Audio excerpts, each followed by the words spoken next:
Ang kwento natin ngayon ay ang malapelikulang katapusan ng pagsasama ng mayamang si Schuyler na piniling mapangasawa ang mahirap at sakim na si Spencer. Bago tayo magsimula ay huwag kalimutang mag-like at pindutin ang subscribe button at notification bell para maging updated kayo sa bago nating Tagalog True Crime Stories.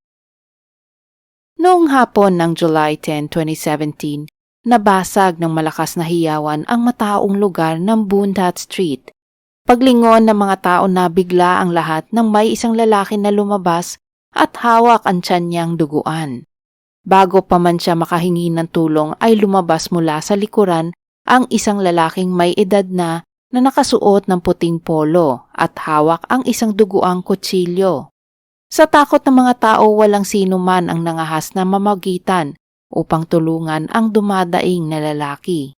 Ngunit nang may nagtangkang lumapit ay biglang sumigaw ang matandang lalaki at sinabing, "Manugang ko yan, huwag niyo siyang tulungan.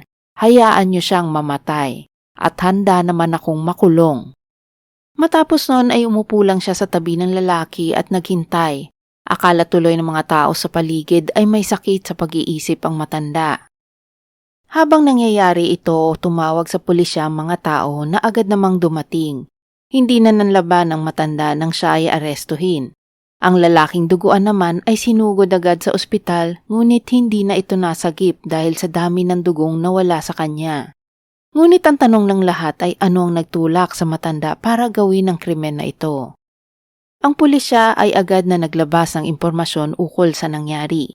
Nilinaw nila na walang sakit sa pag-iisip ang salarin. Ito daw ang 69 years old na si Tan Nam Seng, isang kilala at matagumpay na negosyante. Ngunit ang ikinagulat ng lahat ay nang malaman na ang lalaking inatake niya ay asawa pala ng kanyang panganay na anak at kasalukuyang CEO ng kanilang sariling kumpanya.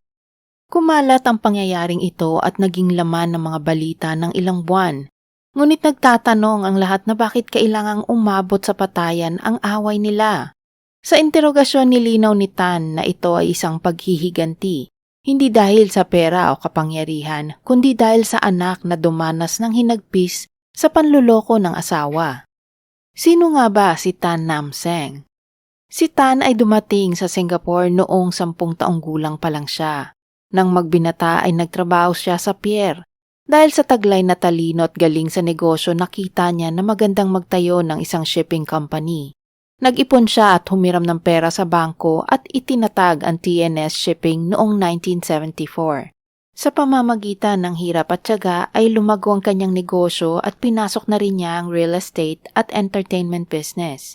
Ngunit habang tinatamasa ang tagumpay ay hindi naman siya pinalad sa kanyang love life. Dahil nakipaghiwalay sa kanyang asawa at naiwan sa kanya ang 3 anak na babae.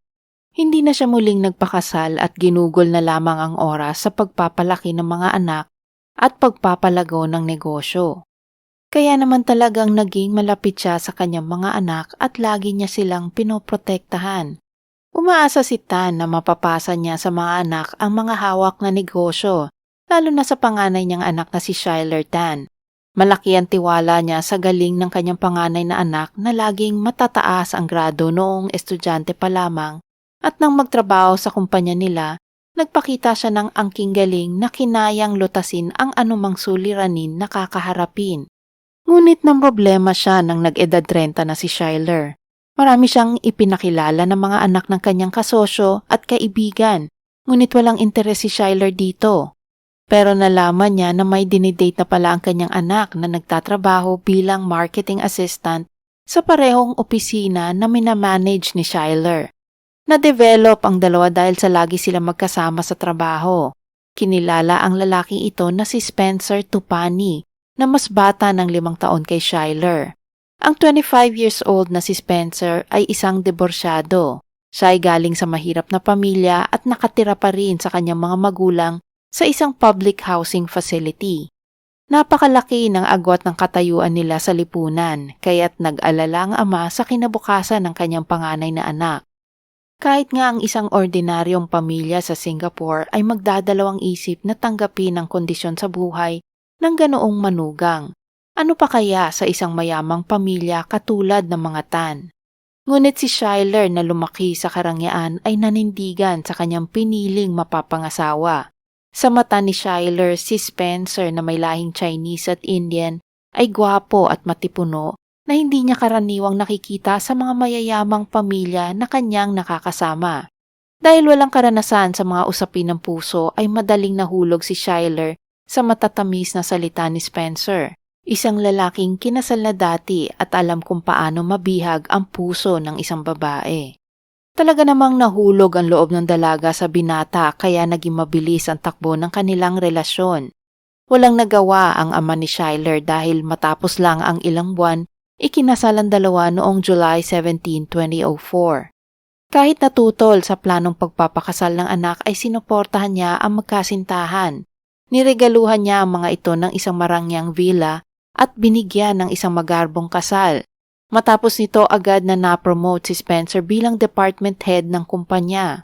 Si Schuyler naman ay nanatili na sa bahay para maging isang butihing asawa. Sa pagdaan ng mga taon, biniyayaan sila ng 3 anak at si Spencer naman ay mabilis na umangat ang posisyon sa trabaho. At dahil dito natatamasa na niya ang isang marangyang pamumuhay. Bumili siya ng malalaking villa at mamahaling kotse. Binigyan din niya ng maginhawang buhay ang kanyang mga magulang at pinaaral pa raw sa abroad ang nakababatang kapatid na lalaki. Kahit ang ibang kamag-anak ay nakinabang din dito dahil naipasok sila sa kumpanya ng mga tan. Ngunit mukhang mas pinahalagahan pa ni Spencer ang kanyang pamilya at mga kamag-anak dahil hindi man lang niya kinonsulta ang asawa ng isang araw nagdesisyon na lang siyang patirahin ang kanyang mga magulang at kapatid sa napakalaki nilang bahay. Katwiran niya ay marami naman daw bakanteng kwarto at sinabing mas okay na iyon dahil may tutulong kay Schuyler na bantayan ang kanilang mga anak, kahit na marami naman silang kasambahay na gagawa nito. Walang nagawa si Schuyler kundi ang sumunod sa kagustuhan ng kanyang mister, kahit na labag sa kanyang kalooban. Mas pinili na lamang niya ang tumahimik para hindi na rin sumama ang loob ng asawa. Dahil sa umangat na ang posisyon ni Spencer, malawak na rin ang kapangyarihan niya sa kumpanya na sinasabing pumapangalawa na sa may-ari at biyanan niya na si Tan. Sabay sa pag-angat ni Spencer ay ang pag-angat din ng mga posisyon ng kanyang mga kamag-anak na nagkalat sa kumpanya. Nakikinita na ni Spencer na mapapasakamay niya ang kumpanya dahil wala nang interes ang kanyang asawa na magtrabaho muli doon. Pero may mga pagkakataon pa din na sinusubukang kumbinsihin ni Tan si Schuyler na bumalik sa kumpanya. Dahil kahit papaano umaasa pa din siya na ang magiging tagapagmana at hahawak ng kanyang kumpanya ay ang kanyang mismong kadugo at hindi ibang tao. Pero pinanindigan pa rin ni Schuyler na gusto niyang ilaan ang buong oras niya sa kanyang pamilya at mga anak. Kaya wala nang nagawa pa si Tan, alam niya na malaki ang tiwala ni Schuyler kay Spencer. Doon niya napagtanto na tanggapin na lamang niya ng maluwag sa loob si Spencer bilang kahalili niya sa hinaharap basta mamuhay ng masaya at tahimik ang kanyang anak. Noong 2015 naging masakitin na si Tan kaya tinawagan niya ang pangalawang anak na nagtatrabaho sa ibang bansa upang pabalikin sa Singapore at maging pamilyar sa kanilang negosyo. Bumalik naman ang anak at tinupad ang kahilingan ng kanyang ama. Isang araw habang nag-uusap sina Schuyler at Tan, bigla na lamang umiyak ang anak sa harap ng ama at ikinuwento ang tungkol sa relasyon nila ni Spencer. Ayon kay Schuyler, 6 na buwan na ang nakakaraan, may nag-send sa kanya ng larawan ni Spencer na may kasamang babae na hindi niya kilala. Sa litrato ay makikita na sila ay nagdiriwang ng first birthday ng isang bata. Ang litrato ay may caption pa na Happy Family. 6 na buwan ng buntis noon si Schuyler sa pangatlong anak nila ni Spencer nang makita niya ito na dumurog sa kanyang puso. May mga pagkakataon din daw na minsan ilang araw na hindi umuwi si Spencer dahil daw dumalo ito sa isang business meeting. Pero ganun pa man pinaniwala pa rin ni Schuyler ang sarili na hindi magagawa ni Spencer ang mga bagay na iyon. Pero marami na siyang napansin sa asawa kaya't kumuha na siya ng private investigator para sundan at manmanan si Spencer. Sa isang video na ipinakita sa kanya ng investigador kung paanong tawagin na papa si Spencer ng isang bata na tumatakbo para salubungin. Doon na pagtanto ni Schuyler na habang nasa bahay lang siya at buong pusong nagtiwala sa mister, pasikreto pala itong bumubuo ng panibagong pamilya. Di nagtagal ay kinumpronta niya si Spencer tungkol sa pagkakaroon nito ng anak sa ibang babae at binantaan pa na isusumbong siya sa kanyang ama. Sa puntong iyon ay biglang nag-iba ang ugali ni Spencer. Bigla siyang lumuhod at nagmakaawa na umiiyak kay Schuyler. Ginawa niya ito dahil hindi pa niya hawak ang kumpanya at kapag nalaman ni Tan ang kanyang ginawa, masasayang lahat ng pagod niya at mawawala lahat ng tinatamasang luho. Pinaliwanag niya kay Schuyler na tinukso lang siya ng babae at siya naman ay nagpadala dito. Hindi niya daw akalain na mabubuntis ito. Ipinangako niya na hihiwalayan na niya ang kabit. Dahil dito pinatawad pa rin ni Schuyler si Spencer. Isa pa ayaw niyang mawala ng ama ang mga anak at masira ang pamilya nila. Noong 2016, iminungkahi ni Spencer na ibenta na lamang ang kumpanyang TNS Ocean Lines, isang subsidiary ng TNS Group Holdings. Dahil nga't gusto na ring magretiro ni Tan ay pumayag siya. Sabi ni Spencer kay Tan at Schuyler nakikita sila dito ng tig 1 million Singapore dollars o higit 40 million pesos sa pera natin ngayon. At dagdag pa dito ay makukuha pa silang shares ng kumpanyang bibili ang GKE Corporation. Kaya naman pumayag sila. Ngunit sabi ni Spencer kailangang ilipat sa kanya ang ibang shares ng mag-ama at ng iba pang shareholders para hindi makontrol ng GKE Company ang TNS Ocean Lines. Dahil nasa kanya pa rin ang majority shares nito. Dahil sa tiwala, agad din naman nilang nilipat kay Spencer ito. Ngunit matapos ang transaksyon noong December 2016, nakatanggap lamang si Tan at Schuyler ng tig 450,000 Singapore dollars, imbis na 1 million. At wala silang natanggap na shares mula sa GKE Corporation. Pero kung tutuusin dapat ay mas malaki pa makuha na mag-ama dahil 9 million Singapore dollars na ibenta ni Spencer ang kumpanyang iyon.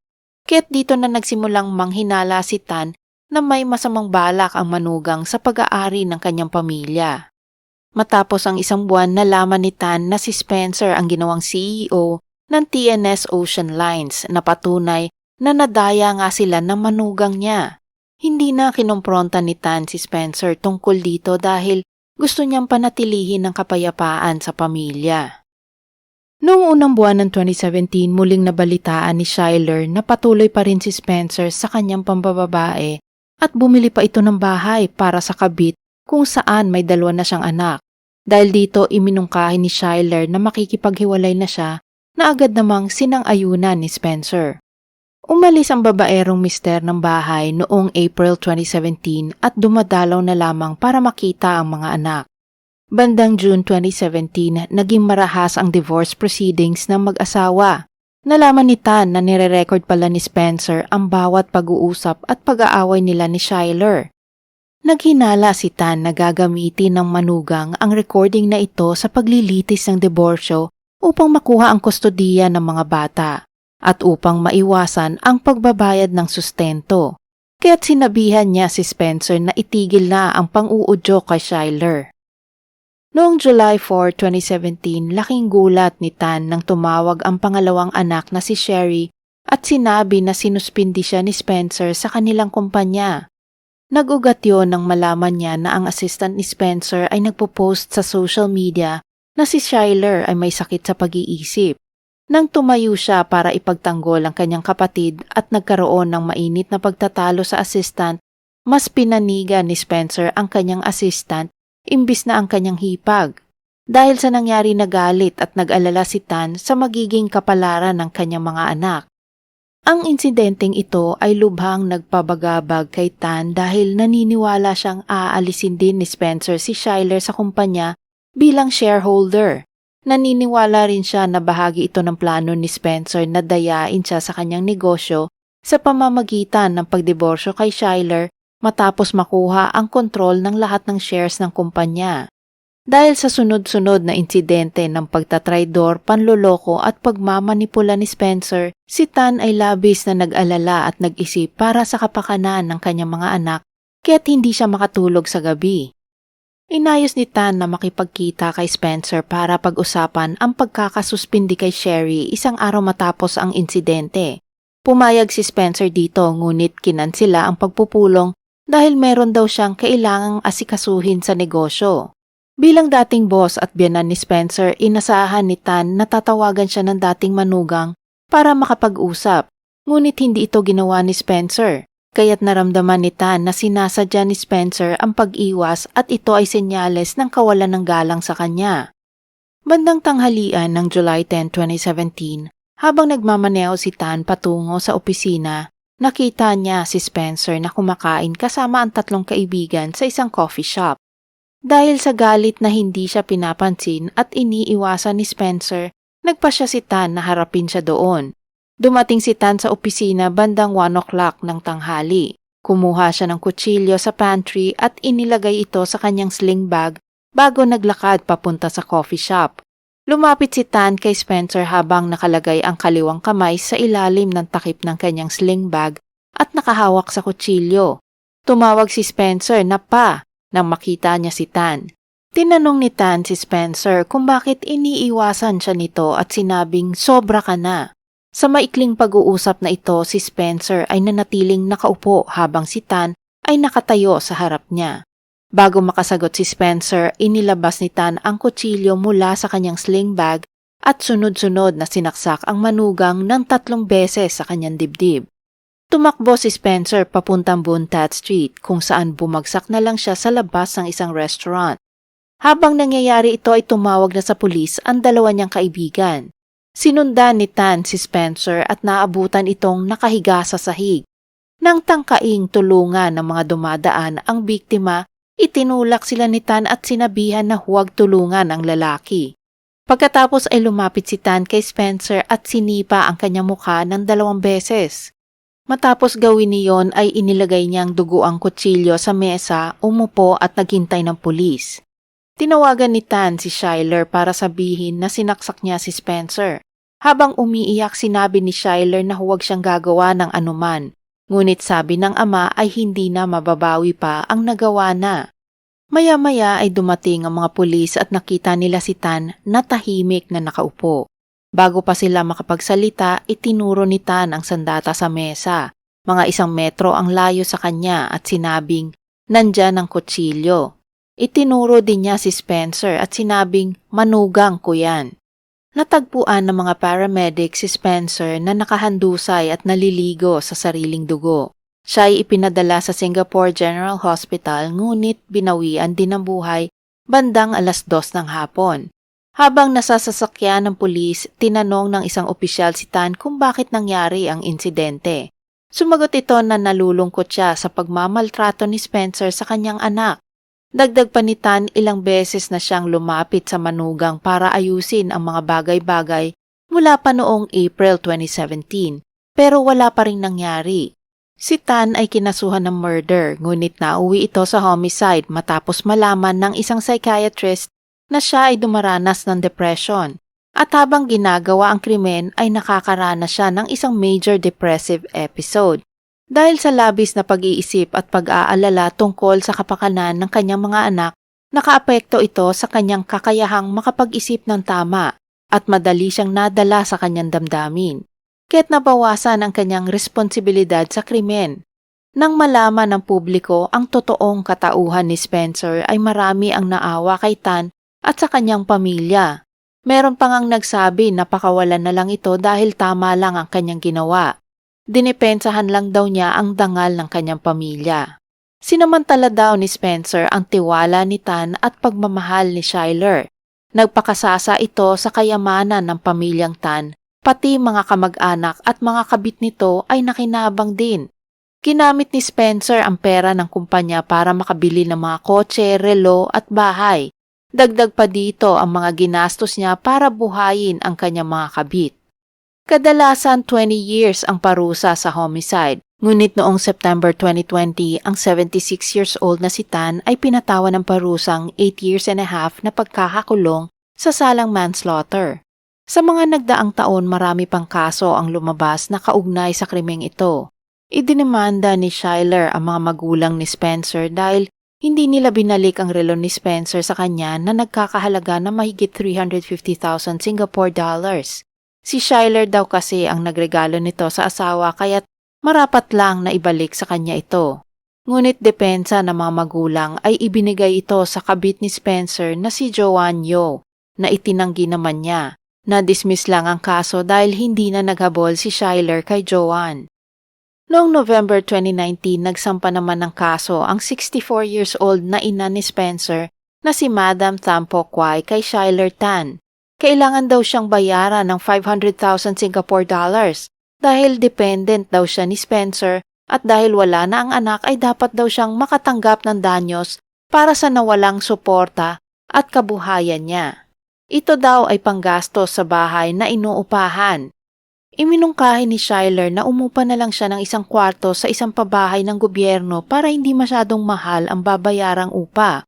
Ngunit sagot ng abogado na dati kasi siyang nakatira sa malaking bahay na may balkonahe, 2 kusina at may walk-in closet pa.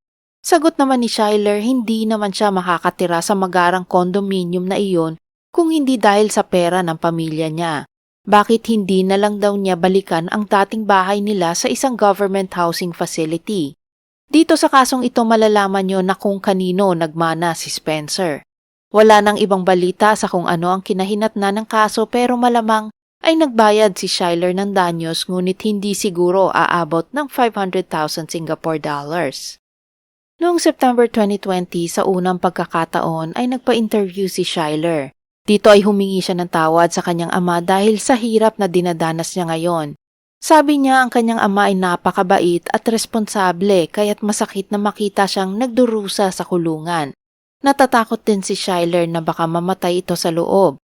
Noong 2022, 2 kaibigan naman ni Spencer ang nagsampa ng kaso sa mga administrators ng estate ni Spencer na sina Schuyler, Sherry at unang asawa ni Spencer na si Felicia ukol sa isang property na sila daw nila Spencer ang bumili.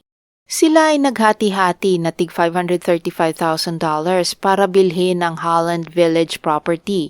Ngunit ang nakapangalan sa titulo ay si Spencer lamang. Pero hindi lang yon, ang isa pang kaibigan ay naghahabol din sa isang BMW na kotse na nagkakahalaga daw ng 560,000 Singapore dollars. Sinuportahan pa ng kabit ni Spencer na si Joanne ang mga lalaki at nagpatunay na totoong sinasabi nila. Dahil minsan ay nakikita sila sa bahay nito. Ngunit sa pagpapatuloy ng kaso nalaman na niloko din pala sila ni Spencer sa pera nila. Dahil hiningan daw sila nito ng deposito sa halagang $350,000 dahil kailangan daw ng bangko. Ngunit nang usisain sa bangko ay wala namang ganoong transaksyon. Sa huli na-dismiss ang kaso dahil paiba-ibang salaysay ng dalawa at lubhang kahina-hinala ang sirkumstansya.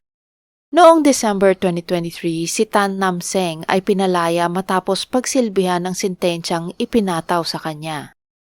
Salamat sa pakikinig sa mga kwentong aking ibinahagi. Sana ito'y inyong nagustuhan at may bagong natutunan. Bago ko tapusin ang video, shoutout po Miss Lily Nix, Miss Claudette de la Cruz, Miss Geraldine Custa, and Mr. Randy Piano. God bless po sa inyo at laging alagaan ang sarili. Para sa mga bago kong manonood at hindi pa nakasubscribe, huwag kalimutang i-like ang video at pindutin ang subscribe button para matunghayan nyo ang mga true-to-life crime stories dito.